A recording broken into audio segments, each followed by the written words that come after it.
Bon, voilà le moteur complètement démonté.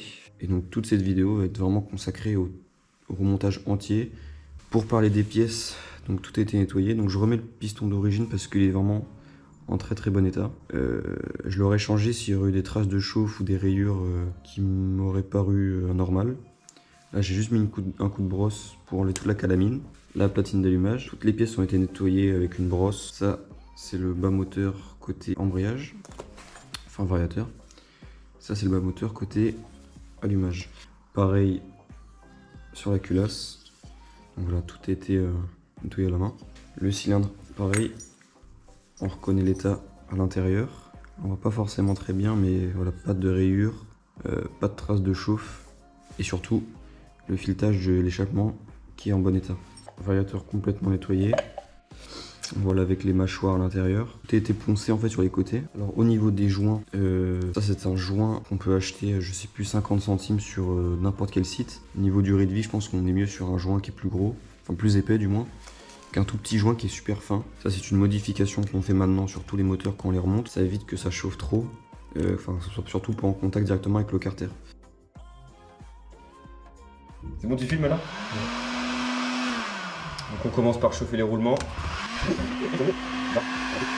Vilebrequin qui est passé au congèle. Le côté, c'est celui-là. Donc normalement c'est bouillant là. Ouais, c'est bouillant. Normalement. Donc là le premier côté est mis, il faudra juste que je le fasse bien rentrer avec le carter en même temps.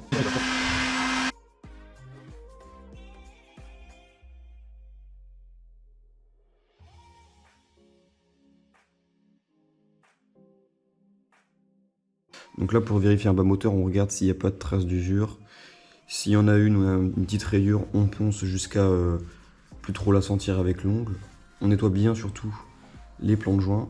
Donc là on va commencer par monter les joints spi. Pour cela on met de l'huile. Donc là je vais venir huiler mon joint toujours. Vous pouvez aussi mettre de la pâte comme ça. Moi j'en mets pas parce que j'ai déjà fait des tests, ça change absolument rien d'en mettre ou de pas en mettre. Après je pense dans la longévité à mon avis ça tiendra mieux avec de la bonne pâte. Comme ça en plus on vient venir prendre de l'huile. Tac. Et on vient l'humidifier. Voilà, donc là il est tout huilé, on va le laisser dans son coin. Alors le montage des joints spi, donc là un petit outil que je modélise aussi, on va commencer à connaître sur la chaîne. Qu'on vient venir mettre notre joint spi sur l'outil, vous voyez qu'il bouge pas. Et donc là je vais pouvoir venir le mettre dedans et appuyer avec le maillet sans l'abîmer. Vous pouvez le faire avec une douille, mais une chance sur deux, ça foire. Donc là on huile le côté là où il y a le joint spi en fait. On huile, il y a un sens pour les joints spi. Côté où il y a le ressort en fait, il est côté carter, donc c'est à dire que sur l'outil, on vient mettre dans ce sens là le joint spi. Donc là on le met au le plus droit possible. Je vais me sécher les mains quand même. Le fait que l'outil soit en plastique, ça va éviter de mettre des chocs sur le joint spi et donc l'abîmer. On va venir au maillet, mettre des petits coups comme ça. Donc là déjà on voit qu'il est très très bien rentré. Donc voilà, donc le joint spi est rentré complètement. Là on voit que derrière il est parfaitement mis, sans abîmer l'outil et le joint spi. Je vais mettre ça dans le four pendant 5 minutes à 60 degrés. Je vais aussi le faire chauffer au décapeur en huilant bien le joint spi pour pas trop le chauffer. Et vous chauffez uniquement sur les bords, ici, mais surtout pas sur le joint spi. Donc voilà, donc le vilebrequin sort du congèle. On va commencer par le côté de l'allumage. On vient huiler surtout la portée de roulement, qui est bien chaude d'ailleurs au passage. Donc le côté allumage, c'est celui qui n'a pas d'ergot en fait pour mettre des clavettes. Donc c'est ce côté ici. On en profite, on met aussi de l'huile. On en met aussi sur le roulement. Voilà, c'est pas mal là. Tac.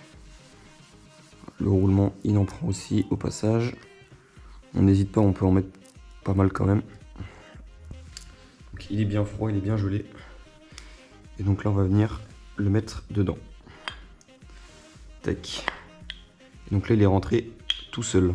Donc s'il rentre pas tout seul, on remet l'écrou sur le vilebrequin et on tape avec le maillet pour vraiment le faire rentrer en contact. On vient huiler tout ce côté-là.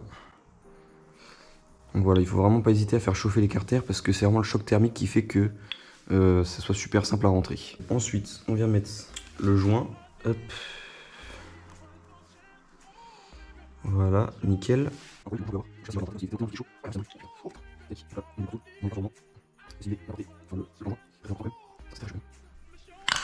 Et voilà. Et donc là, il est pas trop mal bien rentré, tout seul.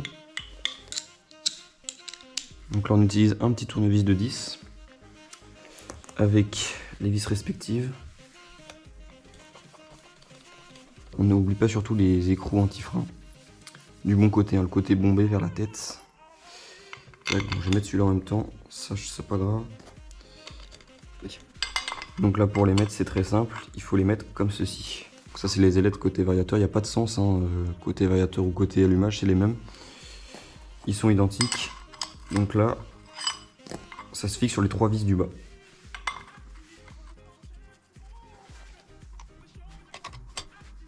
On regarde vraiment si on est bien aligné, et là on est bien. Maintenant l'étape au maillet, on va remettre les écrous. Et donc là, on peut voir que le vilebrequin, il n'est pas centré parfaitement. On prend un maillet, et donc là, on va venir taper de ce côté-là fortement. Pas besoin de le mettre dans l'étau, on peut le faire à la main, en le tenant à la main comme ça. Pour avoir à peu près le même centrage à droite qu'à gauche.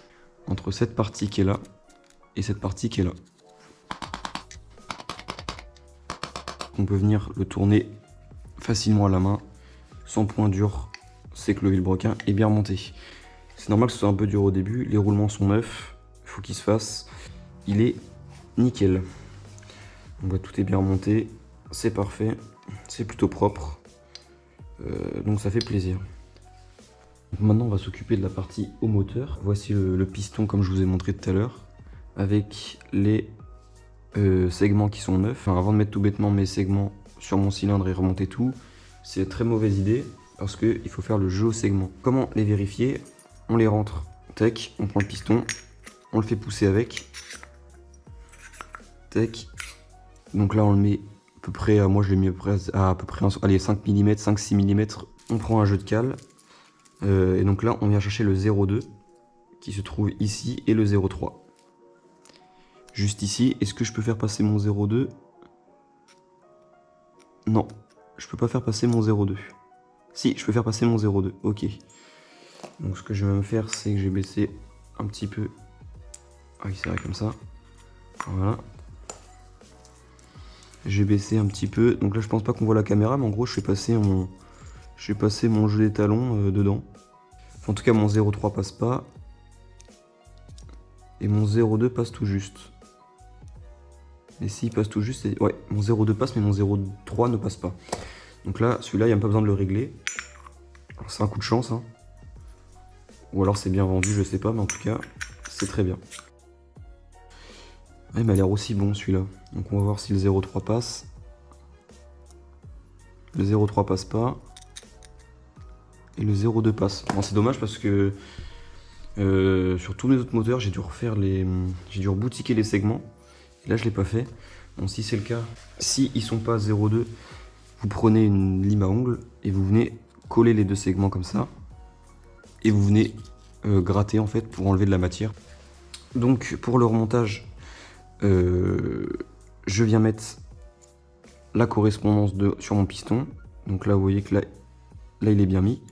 Donc là je vais le faire passer. Donc là tout doucement on fait ça tranquillement, on le casse pas. Moi j'en ai pas d'avance en plus. Donc faut pas que je le casse. Tac.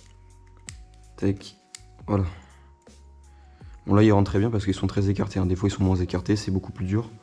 Bon là j'ai de la chance aujourd'hui sûrement. Ensuite on prend le haut moteur, donc moi j'ai une technique. Ok, bon avant de commencer de mettre le piston dans le cylindre, on va venir préparer les plans de joint. Donc on reprend notre petit sachet.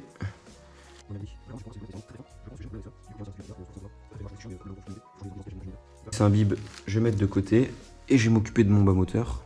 Encore une fois. Tac. Je prends un cutter et je vais venir vraiment couper à ras. Donc là on vérifie au doigt, je sens quasiment pas de décalage. Et là c'est pareil, quoique un tout petit peu, je pense, il doit y avoir. Ouais, juste ici. Voilà. On récupère avec le doigt et là on est bien. Ok. Donc là faut vraiment faire gaffe parce que moi je relève pas les goujons. Parce que quand ils sont mis, ils sont mis. Après faut remettre de la colle dedans. Donc j'ai pas envie de remettre de la colle.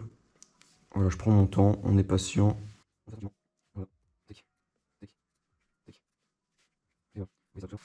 On s'essuie les mains. Parfait. Tac. On met ça de côté et maintenant on va passer au cylindre. Donc moi j'ai une petite technique. Je mets pas le piston en premier, mais je mets d'abord les segments. Je le fais rentrer un tout petit peu pour qu'il soit bien mis. Et après je fais rentrer mon cylindre. C'est parti. Alors on met de l'huile dans le cylindre. On en met un petit peu, hein, pas trop non plus, hein, juste de quoi coulisser tranquillement. Le piston, on n'en met pas dessus, ça sert à rien. Alors il y a un côté. Là on est côté échappement et là on est côté admission. Donc, vous voyez les deux ergots qui sont sur le piston, il faut qu'ils soient côté. Tac. Il faut qu'ils soient côté admission. Donc comme ça. Ok. Pour le faire rentrer plus facilement, on peut prendre un petit maillet et on tapote comme ça tranquillement dessus. De façon circulaire. Et donc là, mon piston est rentré. Donc on prend notre cage aiguille. Voilà, comme ça. On la huile. On vient huiler la bielle. On fait rentrer la cage à aiguille. Vous voyez, elle n'a pas de jeu au milieu. C'est parfait. Et ensuite, on va venir prendre ça. Donc là, vous voyez que là, c'est des ergots d'époque. On fait coulisser. Voilà, comme ça. Donc là, on regarde s'il est bien rentré. Il est bien rentré. Donc là, on est bon. On va huiler ce côté-là. Alors, je ne l'ai pas fait pour le côté bas moteur. Parce que j'ai déjà les mains très grasses quand je les manipulais. Donc, à mon avis, j'ai dû en mettre pas mal. Côté échappement, c'est vers ce côté-là. Donc là, vous voyez. Tac. Là, ça rentre tout seul.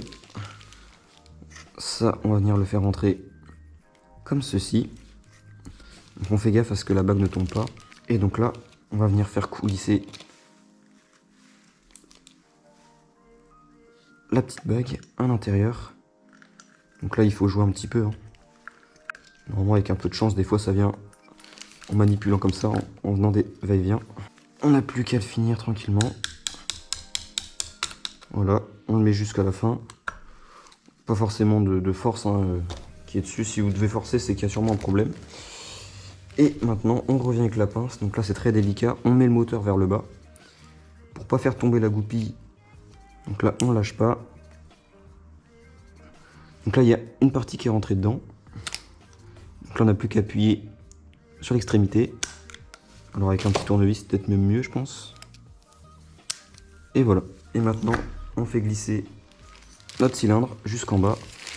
On prend notre joint de culasse. Donc là, on fait vraiment gaffe à pas faire tomber de merde à l'intérieur. C'est pour ça, le faire dans un endroit propre, c'est le minimum. Pour le joint de culasse, il y a un sens. Pareil, côté bombé. Enfin, moi, je mets toujours le côté bombé vers le haut. Parfait. Et maintenant, il n'y a plus qu'à remettre la culasse. Donc voilà, qui a bien été dégraissée. Enfin, décalaminée plutôt. Et on n'a plus qu'à faire rentrer ça dedans. Comme ça. Et là, on est pas mal du tout. Donc voilà, on remet les ailettes. Parfait. Et les écrous, tournevis de 10. Et là, il n'y a plus qu'à serrer. Donc déjà, on serre à la main. Tac. Donc on serre en croix comme ça. Donc voilà, donc là, on serre en croix tranquillement. Voilà. Et là, on est bon. Donc là, on a monté bas moteur au moteur. Il restera plus que le variateur et l'allumage.